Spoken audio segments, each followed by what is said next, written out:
ditarjihkan daripada muharrar, bukan qaul qadir, yang ditarjihkan pada muharrar. Qaul qadir. Okey, siap. La yakrahu muhrim. Rekod dekat tu saja dia sebut bab banding.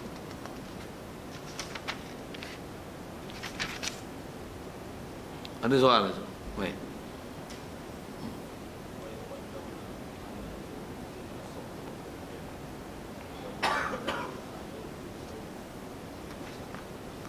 Yang ni apa? Wa yuqaddamu.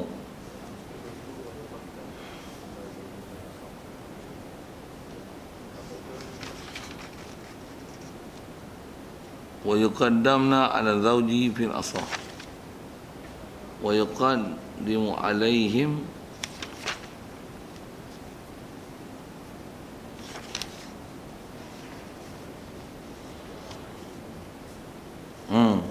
kalau ikut yang depan tu wa yuqaddamu wa yuqaddamna ala zaujin, maksudnya orang perempuan semua dengan suami, orang perempuan semua didahulukan di atas suami. Itu asal. Yang kedua tu wa yuqaddamu alaihimuz zauju fil asah, didahulukan atas mereka itu, dahulukan asalnya zauju itulah naik pada Melayu yuqaddamu daripada kerabat ya, kerabat tu. Maksudnya kalau ada kawan kerabat ya, mayat lelaki, kawan kerabat yang lelaki dan suami, tak apa? Kawan kerabat dulu. Kawan kerabat dulu. Walaupun sebutlah tadi dari sisi keharusan ada, tapi kalau ikut memelihara dengan faktor-faktor keturunan adalah lebih utama daripada memelihara daripada faktor-faktor pernikahan. Untuk cari keutamaan siapa mengeluarkan jenazah dan juga masalah imam. Lain? Ada? Ya, berasal ya, kaul jadid.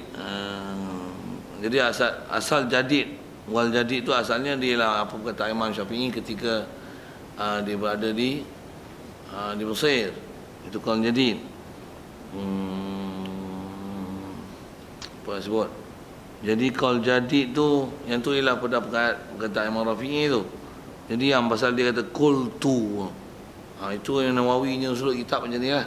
Dia bila sebut qultu lepas tu hujung dia wallahu alam, tu maksudnya dia sendiri tambah daripada perkataan muharrar yang dibuat dengan ayat dia sendiri, seolah-olah macam mensyarahkan apa yang ada dalam muharrar. Jadi dia kata qultu al-azharu karatuhu, kata Imam Nawawi yang azharnya adalah masih makruh.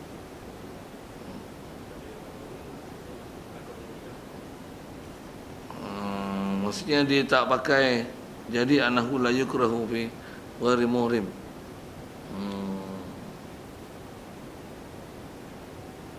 Maksud kalau Imam Nawawi ada makruh lah. Saja situ lah.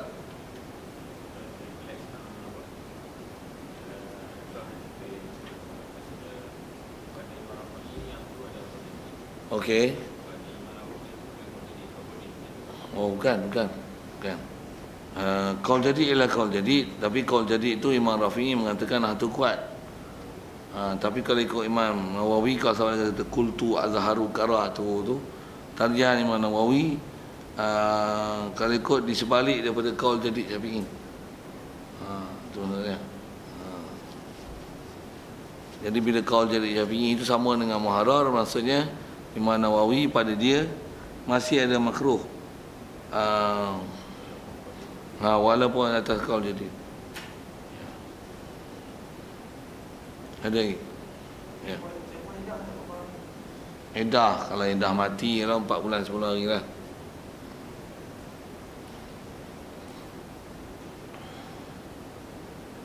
Lagi.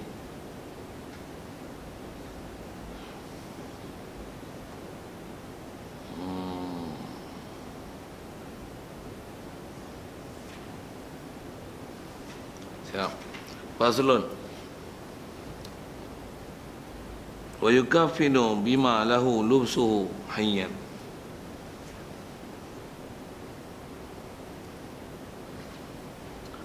Dikafankan, okey. Masuk pak kafan ni. Dah proses lagi ya.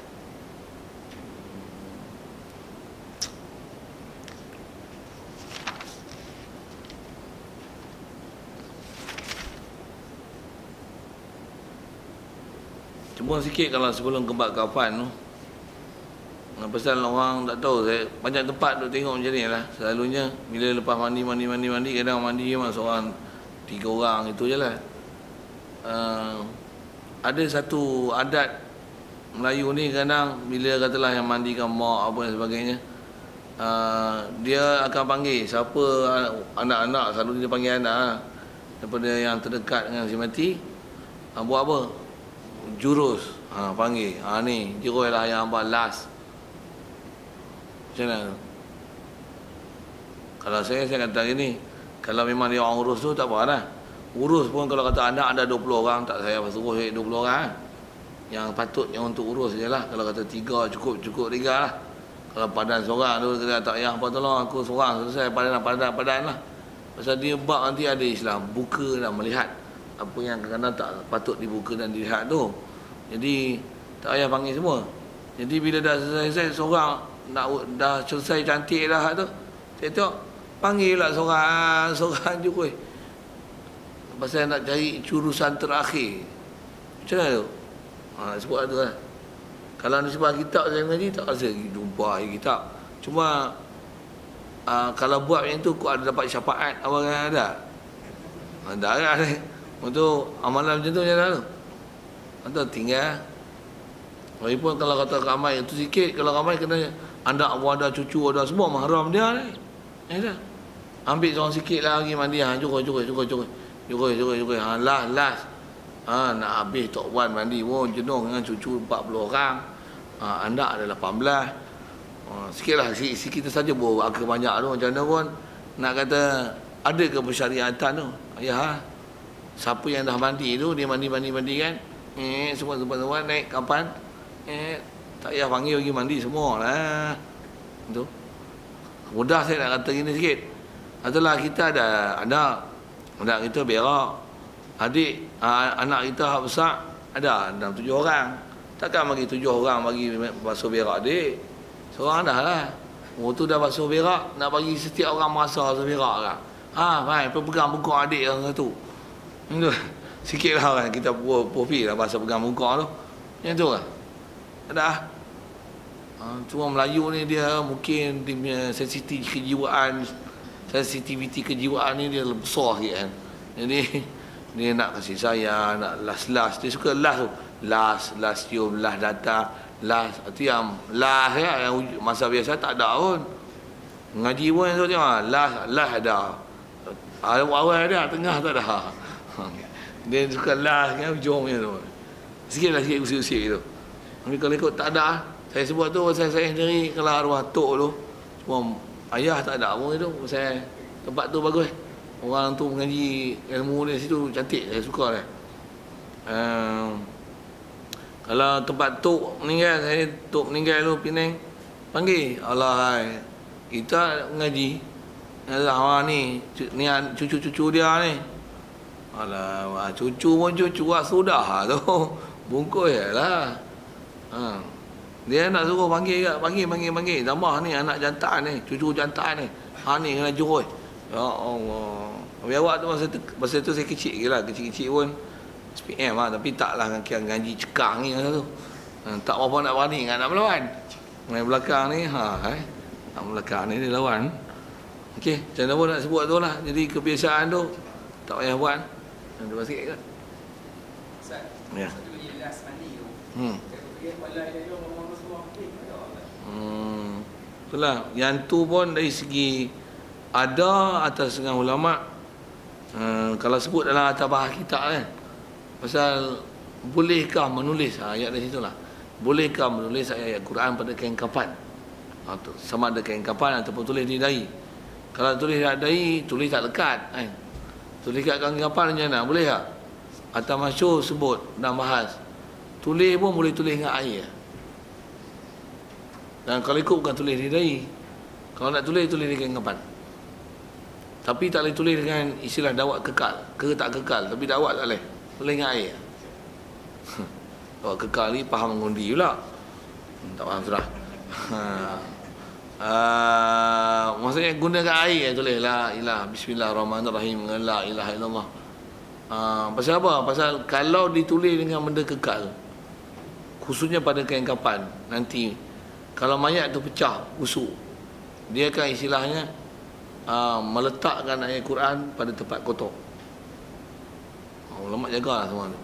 Jadi nak tutup pintu jangan ada hukum meletakkan ayat Quran pada tempat kotor. Jangan tulis dengan dakwat ayat Quran tu. Di atas kata ada, tinggal pun tak apalah tu, tak ada masalah. Tak ada. Macam mana pun nak kata, kalau ada orang nak buat pasal nak kaedah kita macam ni. Pasal yang ni yang pasal satu ulama dia bahas kan. Pasal ayat Quran sebut macam ni, wa ma atakumur rasul fakhudhu wa ma nahakum anhu fantahu. Wa ma atakumur rasul, apa Rasulullah datang aja fakhudhu. Yang jelas ambil lah. Wa ma nahakum, yang memang dia tegah betul-betul tegah, tinggal lah. Jadi ada yang tegah tak, larang tak, suruh pun tak. Macam mana? Itu istilahnya mutasyabih mustabihat lah. Kalau warak je lah, tinggal lah. Kalau nak buat juga, itu peraturan lah. Jadi maksudnya kalau tulis di dahi, lagi tak ada masalah. Pasal tulis kapan, tak nampak tulisan apa-apa. Kalau tulis kat kapan, masih lagi ada tulisan air tu. Tapi terang nak bawa pergi kubur, terang nak turun dalam lahat, macam mana? Kering dah ayak tu, habis lah. Itu tak apa. Kalau nak tulis, tapi tulis dengan dakwat tak boleh. Apatah lagi bungkus dengan kain yang tulis ayat kursi tu. Dia tu tak apa, kami banyak. Pasal nak bapak kami ni dah bubur dalam lahat apa, nak tutup pula, selimut pula dengan ayat kursi, supaya ayat kursi melindungi dia. Jangan main orang belakang ni, dia bubuh ayat macam-macam. Kita tak ada skill lah nak lawan. Skill dari situ lah, tak boleh, haram. Jangan kata bubuh tulisan ayat kursi, tulis kat kain kapan dia pun tak boleh. Pasal apa tak boleh? Pasal nanti bila mayat tu pecah, hukum meletakkan Al-Quran pada tempat kotor. Okay. Itulah. Dari segi orang nak tulis kat dahi memang nisbah larangan apa tak ada. Tulis lah. Macam mana pun. Ya, macam tu lah. Kata apa? Kelebihan apa? Pasal tu lah ada ayat Quran itu lah kot. Kelebihan ayat Quran lah. Macam kereta tak sebut minta orang lain yang sebut ayat Quran ni. Satu bab macam tu lah. Kalau kelebihan apa tu tak tahu. Pasal ada orang ni memang passion itu kan. Dia nak juga ada tulis ayat Quran. Macam kita tulis perhiasan, tulis ayat Quran, tempel boleh tak? Memang tak ada suruh pergi tempel ayat Quran. Kalau tulis tu pasal apa? Supaya beringat. Buat rumah besar-besar, duk rasa megah dengan kita di bab besar kan. Tulis besar-besar tu, hadza min fadli rabbi liyabluwani aashkuru am akfur. Tulis pada dengan muka kita. Tak faham sudah saya sebut apa. Ini kelebihan orang Taala beri atas aku, nak uji aku syukur ke kufur, aku guna apa rumah ni. Tengok ayat tu beringat, bagus. Rumah ni dia buat untuk tahfiz, yang ni untuk sewa orang susah, orang kebakaran banjir, yang ni tempat bagi penduduk sementara. Dia buat tu, bagus. Tapi kalau kata buat untuk megah, duk atas bukit seorang-seorang buat rumah hantu raya, tak payah. Sikit nak sebut, bubuh yang Quran tu tak apa, untuk peringatan. Saja-saja perhiasan tak payah. Saja tulis Allah Muhammad untuk perhiasan, apa? Tak ada maksud. Jadi gede-gede nak buat, larangan. Tak ada. Cuma jagalah bila ada situ lagi. Kalau kena kucing lah. Burung berak, wajib cuci macam tulisan. Dia jadi tu. Perhiasan pun kalau ada ayat Quran apa, ada cicak berak, wajib cuci ayat Quran. Pasal dia najis. Jadi itu tanggungjawab pula. Bila kalau asal nak sebut ialah benda tak larang, nak buat ikut, tapi peraturan itu tak ada. Tak cermat, tinggal. Maksudnya apa? Tak bergaduh, susah apa yang tak payah bersusah lagi. Itu kot. Tulisan masjid pun boleh. Sama lah dari segi hukum. Macam mana pun masjid ada larangan, makruh. Pasal dia istilahnya mensibukkan orang yang sembahyang dengan melihat kepada perhiasan. Dia tak boleh haram tu, tidak lah. Makruh, dia ada makruh. Dia akan istilah melalai kan. melalaikan, terutama sembahyang. Allahu Akbar, tengok Allahu la ilaha illa huwa la ilaha illa huwa. Tak pusing pula. Yang tak tengok lah kan. Tapi macam mana pun dia ada istilah boleh melalaikan. Yang tu saya kata khot lah ni, tambah lah ni hak tulis skrin tu. Saya kata dajal tu. Dajal macam apa? Tambah duk mengaji pasal tu, jatuh kawasan masjid. Terima kasih. Dia duduk ngaji. Dia duduk depan atas orang mengajar tu kan, kat mimbar tu. Orang duk mengajar tu. Kita bukan tengok tu. Terima kasih. Pengajian hari ni tak dengar dia duk mengajar apa tu. Tu saya sibuk pasal dajal tu. Padam, maksudnya padam. Dia pasal kalau tulisan biasa aja pun dah ada makruh, yang nguek-nguek tu. Lagi ada makruh. Luar punya pasal lah. Pasal luar bukan dalam masjid. Pasal ni dalam masjid. Dalam masjid dia tu ganggu. Orang lain dia tak tahu. Dia ganggu. Nak khutbah pun ada tulisan tu, kita tengok tulisan tu, bukan tengok dengar orang khutbah tu, tak tulisan tu. Tring. Dia buat skrin kan. Islam melalai kan. Kalau dengan kawan fiqh yang ada faham tu, dia melalai kan tu. Walaupun dia kata ni tak melalaikan pasal kita nak tengok, dia kata apa? Tak ada nak tengok tu. Tambah dia buat dalam bentuk animasi pula kan. Kita naklah bersyukur pada Allah Taala saya gambar tangan. Tak ada masjid yang buat tu. Ada. Kadang-kadang dia tulis teks saja kan, dia tulis balik, ada yang train apa tu. Yang tu JKK nak pantau. Baca tu ada tambah tak tambah daripada khutbah. Itu ya. Tak, satu dia buat tu. Lagi betul dia mana tahu teks dia tak pegang, dia tengok teks tu. Tambah. Betul tak ada lah tu. Dia report lah. Itu JKK punya kerja. Dah jalan tu. Sikit lah. Dayak tu dia kurang ngantuk. Saya baca slow. Dia macam tu. Saya apa slow. Dia pasal nak baca kuat tak boleh. Suara tak boleh. Dia jerit kita habis.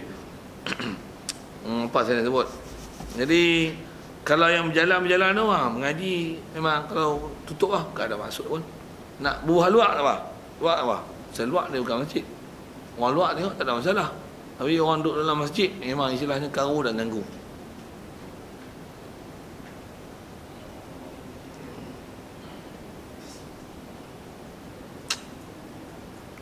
Tambah kalau tak ada buah highway, tu jangan tak tahu esok puncak kemalangan situ. Sepanjang selalu gambar kan, stay kan, gambar berjalan, gambar bergerak. Boom. Nak jadi sekelip mata kan. Okey, siap.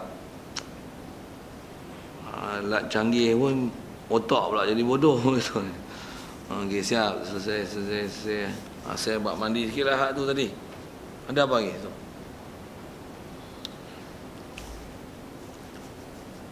Baik. Faslun. Habis buat mandi. Kapan lah? Wa yukaffanu bima lahu lubsu hayyan. Asal kita dalam fiqah sebut ulama macam ni lah. Apa dia? Dikapan dengan mayat bima lahu lubsu, dengan apa yang lahu dengan mayat lubsu, pakaikan dia hayyan pada masa dia hidup. Ayat dia ringkas tu. Apa yang bagi dia itu ialah pakaian dia masa hidup. Kain pelekat baju Melayu dia selalu pakai. Itu dia pakai. Maksudnya kapan yang tu lah. Dia pakai baju, pakai kain. Untuk sorban 3, 2 lapis semua. Bagi ada 5.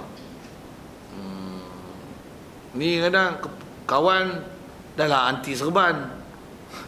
Bobe tu. Serban dia tak suka. Pakai pun kepiah hitam songkok tinggi kan.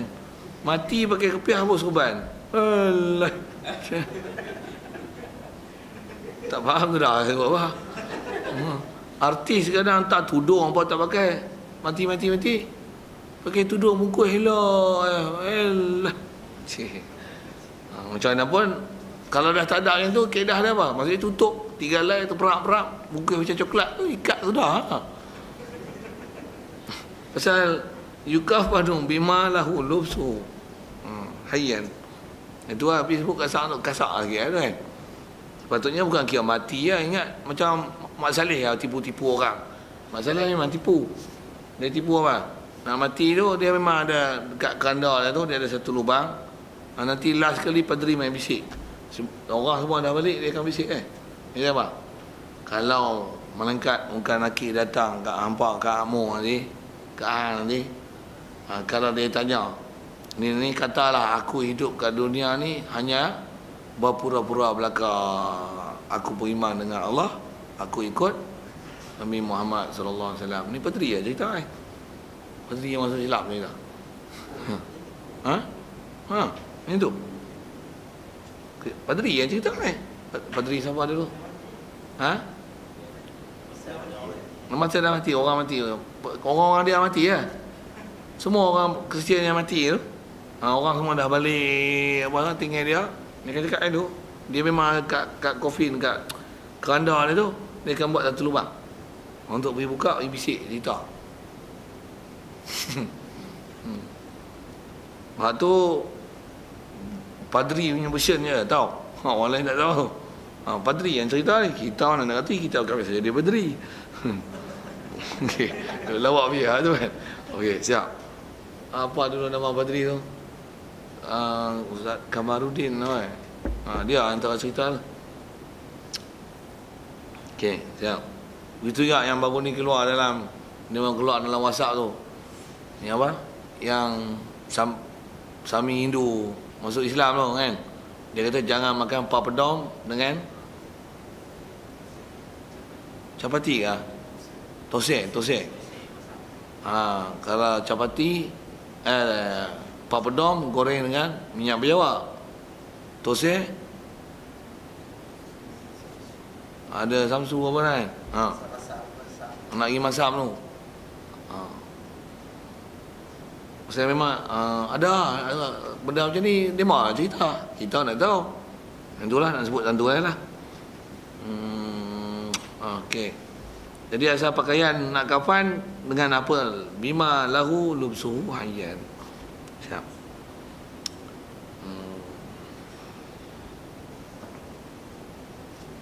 Boleh juga makna macam ni, wa yukafanu bima lahu lubsuhu. Ma tu bahan apa yang masa dia hidup dia pakai.